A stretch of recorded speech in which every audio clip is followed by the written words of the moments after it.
Rayagada rail मंडलर शिलान्यास अवसर में आयोजित सभामंच काड्राका आपालस्वामी अभिभाषण में मां मजिगरेणी को स्मरण कर निज वक्तव्य कौन कहते शुणु।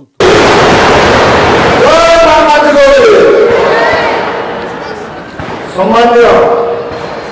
आम देशर माननीय प्रधानमंत्री नरेंद्र मोदी जी एवं आम राज्य माननीय मुख्यमंत्री श्रीजुक्त मोहन चरण मांझी जी एवं आमर केंद्र मंत्री श्रीजुक्त राजीव सिंह बिट्टू जी एवं मोर बड़ भाई बरापुर सांसद मान्यवर सत्यगिरी शंकर जी एवं उपस्थित मोर बड़ भाई ओडिशा शिक्षा मंत्री गंड जी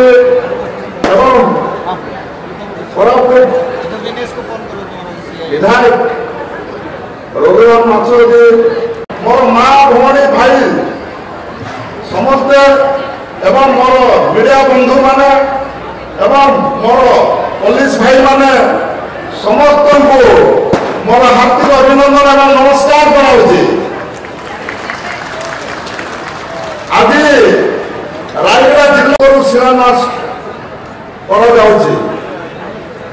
आम सहित माननीय मुख्यमंत्री अच्छा माननीय केंद्र मंत्री अच्छा एवं माननीय सांसद अच्छा एवं ओडिशा सरकार शिक्षा मंत्री अच्छा एवं विधायक मान अच्छा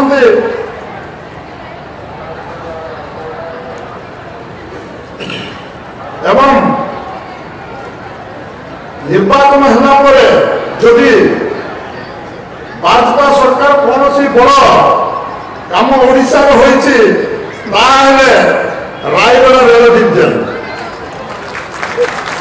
यह लोक आवश्यक था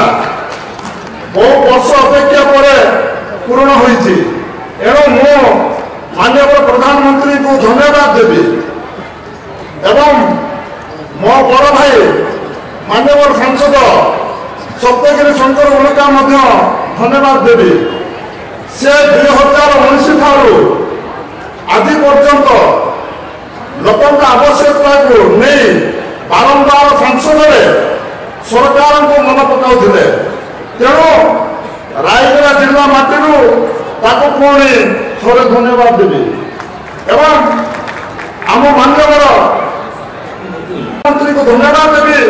आम राज्य जड़े शांत सरल आदिवासी को मुख्यमंत्री करते मैंने आदिवासी माननीय मुख्यमंत्री को नहीं आम गर्व अनुभव करुचु एवं मो माननीय मुख्यमंत्री को एवं मोर भाई मान दुई जन अच्छा कोरापुट नवरंगपुर एवं आमर गंडसार मुझे अनुरोध करुच्ची माननीय प्रधानमंत्री को रायगड़ा थोड़े निमंत्रण करूँ एवं माँ नाजिकोरी मंदिर आशीर्वाद नियंतु एवं रायगड़ा माटी जब पाद पकेले आम रायगड़ा जिलावासी आम चिर उपकृत हूँ ये